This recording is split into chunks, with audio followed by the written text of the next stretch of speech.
আসসালামু আলাইকুম রহমতুল্লাহ।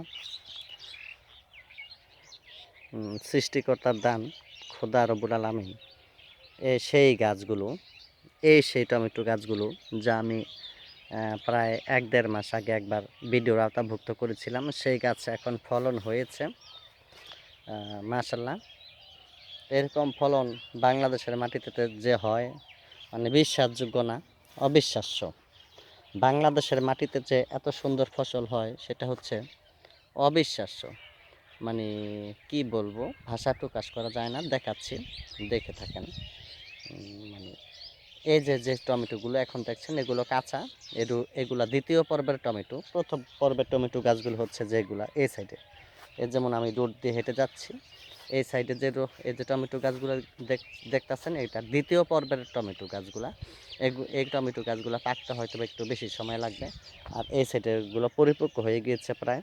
মানে এত সৌন্দর্য এবং প্রচুর পরিমাণে ফসল হয়েছে। আর কৃষকও প্রচুর পরিমাণে এইসব ফসলগুলো উৎপাদনের কাজে কাজ করেছেন। আবাদের জমিগুলোতে কাজ করেছেন, ভাষায় প্রকাশ করা যায় না। এত ডিসিপ্লিন এবং সুসজ্জিতভাবে যে কাজ করেছেন, ভাষায় প্রকাশ করা যায় না। তো এই জন্যই ইনশাল্লাহ এইরকম গাছে এইরকম টমেটোগুলো উৎপাদন হয়েছে। আমি কতখানি ঘুরতে ঘুরতে প্রায় হয়রানি হয়ে গিয়েছি। মানে একটু ভালো করে দেখেন, টমেটো এই বাগানগুলোতে প্রচুর পরিমাণে টাকাও খরচ করেছেন কৃষক, যা জমির মালিক। তো আর কৃষকেরাও খুব সুন্দরভাবে যত্ন করে গাছগুলোকে বেঁধে দিয়েছেন। মানে প্রচুর পরিমাণে টাকাও এখানে খরচ হয়েছে, আর কৃষকও সুন্দর করে কাজ করেছেন, আর ফলনও হয়েছে খুব চমৎকার মাশাআল্লাহ।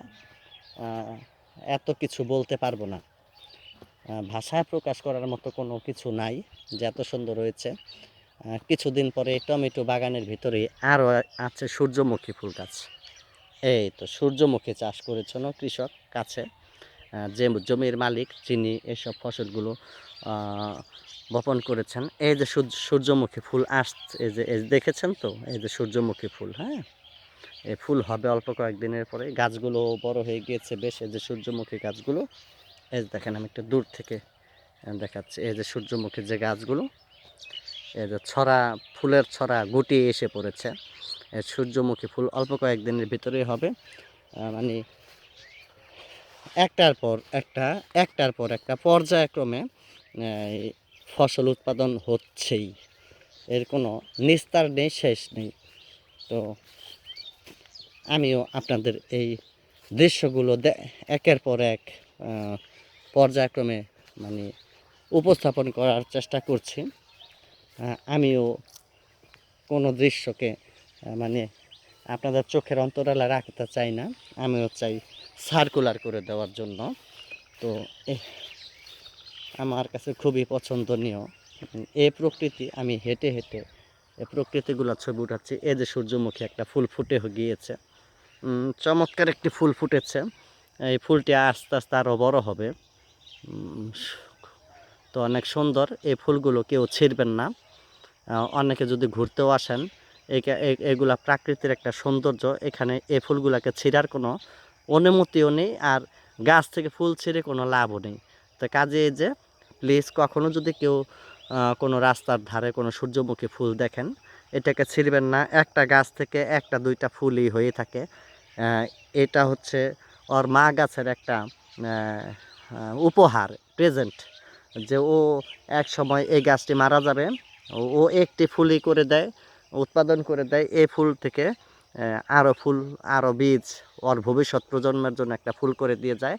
তো এটা হচ্ছে ও নিজে পৃথিবীতে একবারই আসলো, আসার পরে ও একটি ফুলের ভিতরে কিছু বীজ রেখে গেল পরবর্তী প্রজন্মের জন্য পরবর্তী প্রজন্মের জন্য কিছু বীজসন, কিছু বাচ্চা কাচ্চা রেখে যেতে চায়। কাজে এই ফুলের ভিতরে আর দ্বিতীয় প্রজন্মের বাচ্চা কাচ্চারা লুকায়িত আছে। এটা খোদা রব্বুল আলামিনের ইচ্ছা অনুসারেই একটা জীবন পরবর্তীতে অন্য আরেকটি জীবনের তৈরি হয়, আবির্ভাব হয়ে থাকে। কাজেই যখন কোনো গাছের ফুল হয়ে থাকে, ওই ফুলের ভিতরে আরও নতুন গাছের জীবনও লুকায়িত থাকে। কাজেই কেউ ফুলগুলো কখনোই ছিঁড়বেন না। সৌন্দর্য দেখবেন, ছবি তুলে নেবেন, কিন্তু এইসব ফুলগুলো ছিঁড়বেন না। এটা যেমন বা জমির মালিকও যেই রকম পছন্দ করেন না, খোদা তাআলা রব্বুল আলামিন তিনিও পছন্দ করেন না, এবং গাছেরাও পছন্দ করে না যে ফুলগুলো আপনারা ছিঁড়ে নিয়ে যান। ওর ওর জীবনের অনেক রকম সৌন্দর্যই এই ফুলটার ভিতরেও প্রস্ফুটন করেছেন, করার চেষ্টা করেছে প্রকৃতির নিয়ম অনুসারে এবং আমাদের সৃষ্টিকর্তার হুকুমের মাধ্যমে। কাজে যে ফুলগুলো আপনারা অবশ্যই ছিঁড়বেন না, রিকোয়েস্ট করলাম আপনাদের কাছে। কখনই সূর্যমুখী ফুল বা ভালো ভালো ফুল যখন হয়েছে, বাচ্চাদের জন্য বলছি যে ফুলগুলো কিন্তু আপনারা কেউ অবশ্যই ছিঁড়বেন না, এদের সৌন্দর্যগুলো দেখবেন। তা আমি আরেকটু হাঁটতে থাকি সামনের দিকে। কিছুদিন আগে যেখানে নাকি সর্ষে গাছগুলো, সর্ষে ফুলগুলো ছিল, আমি ভিডিওর আওতাভুক্ত করেছিলাম, সেই সর্ষে গাছের ওই জমিনে আবার রোপণ করা হয়েছে আমন ধান। মানে আমন না, ইরি ধান হতে পারে, বা ওই সর্ষের সবুজের পর এখন ওই জমিনেই আবার আসছে এখন এই ধান চাষ, সবুজ হতে যাচ্ছে জমিন। এটারও একটা সৌন্দর্য আছে, এই যে সবুজ, এই সবুজ কিছুদিন পরে সবুজে সবুজে ভরে যাবে। প্রচুর পরিমাণে পানি দেওয়া আছে। তো সবুজে আবার ভরে গেলে আমি আবার ভিডিওর আওতাভুক্ত করে দেখাবো। সকলে ভালো থাকেন, সুস্থ থাকেন, এই কামনা করে, সকলে সুস্বাস্থ্য কামনা করে আমি ভিডিওটি ক্লোজ করতে যাচ্ছি। সকলে ভালো থাকেন। আসসালামু আলাইকুম ওয়া রাহমাতুল্লাহ। আমি আরেকটা ভিডিওর আওতাভুক্ত হচ্ছি।